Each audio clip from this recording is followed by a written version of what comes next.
Então aqui é o professor Caio, estou de volta aí. E nessa aula vamos continuar a partir do conteúdo da aula passada, onde nós vimos alguns conceitos já iniciais da linguagem Java, da sintaxe, e fizemos alguns exercícios ali para praticar, beleza? Então, na aula de hoje, a gente já pode ver aí as diferenças, né, entre a programação estruturada, que é o que normalmente o pessoal acaba por aprender primeiro, versus a orientação a objeto. Então, as diferenças aí. Então, dentro disso, vamos dar uma olhada aí na origem, nos conceitos da programação orientada a objeto, dos objetos em si, atributos, métodos, classes, e também vamos fazer um exercício aí para fixar, beleza? Então, na programação estruturada, a base dela é a sequência, que nada mais é do que uma tarefa ser executada após a outra. Então, é tudo feito de uma forma linear, tudo fica junto. Além disso, tem a decisão, que seriam os testes lógicos, né, determinado trecho de código que é executado ou não, que seriam os nossos ifs, switches, etc. E também nós temos a iteração. Então, é aquela sequência lógica que todo mundo que está no início aí do aprendizado, em desenvolvimento de software, em programação, acaba aprendendo. Então, quais são as vantagens de nós desenvolvermos um sistema onde tudo fica junto? É fácil de entender? É fácil, no início é fácil. Então, aí, isso é usado em cursos introdutórios de programação. E a execução também é mais rápida.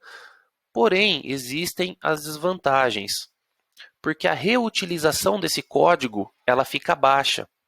E conforme o nosso sistema cresce, os códigos eles tendem a ficar muito confusos e a manutenção de um sistema feito assim acaba por ficar impossível quando o sistema cresce, porque os dados eles vão ficando misturados com os comportamentos. Então, o que acontece aí? Conforme nós desenvolvemos uma aplicação, nós vamos fazendo tudo de uma forma linear e vamos misturando as responsabilidades de cada parte do nosso sistema. Ou seja, dentro do nosso sistema, nós vamos ter implementações que a responsabilidade delas é apenas fazer conexão com o banco de dados, com um servidor que está na nuvem, por exemplo. Vamos ter outras implementações que as únicas responsabilidades que elas terão serão as de fazer validações, ou seja, validar se o CPF de uma pessoa está correto, validar se os campos de um formulário que foi digitado em uma aplicação, se esses campos estão corretos. Então percebam que essas são responsabilidades separadas. Uma coisa é nós tratarmos de dados que vêm de uma base, externa ou interna, tanto faz. Outra coisa é nós fazermos validações dentro ali de um formulário do sistema, perfeito? Então, isso aí ocasiona uma desvantagem conforme o sistema cresce, tá? E aí, em contrapartida a isso, vem a programação orientada a objetos. E qual que é a base da programação orientada a objetos? Basicamente, o próprio nome diz, né? São classes e objetos. E dentro dos objetos, nós teremos aí os métodos e os atributos, beleza? Então aí, quais são as vantagens da programação orientada a objetos? A vantagem é que a gente consegue organizar melhor o nosso código, a gente consegue reaproveitar o nosso código, ou seja, nós conseguimos separar as responsabilidades.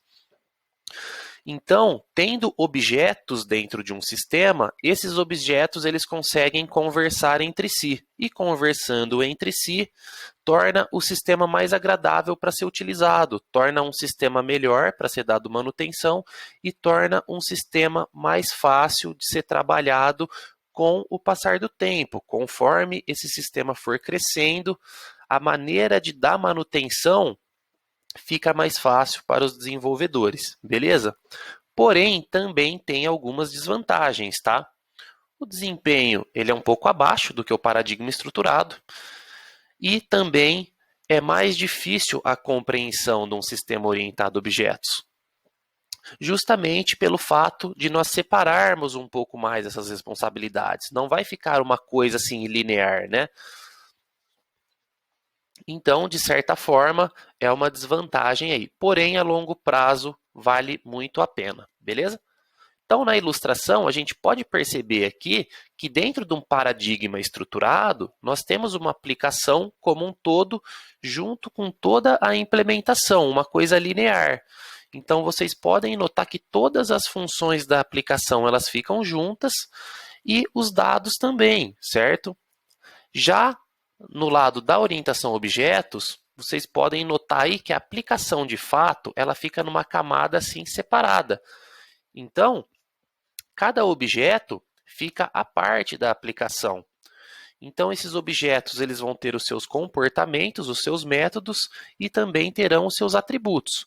Porém, um conjunto de objetos interage com a aplicação, fazendo com que dessa forma essa aplicação fique melhor aí, tenha aí uma facilidade melhor para os desenvolvedores estruturarem ela, beleza?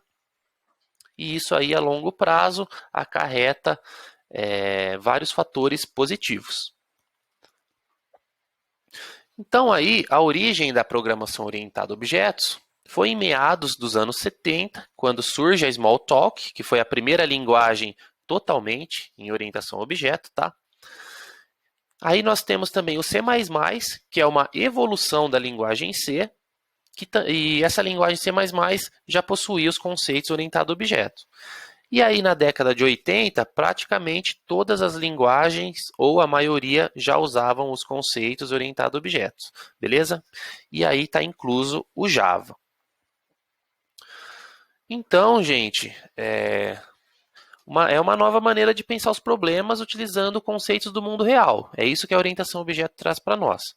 O componente fundamental é o objeto, que ele combina estrutura e comportamento em uma única entidade. Então, é uma coleção de objetos que interagem entre si, para a gente montar um sistema orientado a objeto. Então, aqui a gente pode perceber que um sistema, ele basicamente funciona em cima disso. Então, são vários objetos que eles se relacionam entre si e fazem com que o sistema funcione de uma forma assim mais separada. Então, cada objeto aí tem as suas especificidades e não fica uma coisa tudo misturada, não fica uma coisa linear, tudo no mesmo local. Então, cada objeto vai ter o seu local definido, vai ter a sua implementação, mas eles conseguem conversar entre si num contexto geral.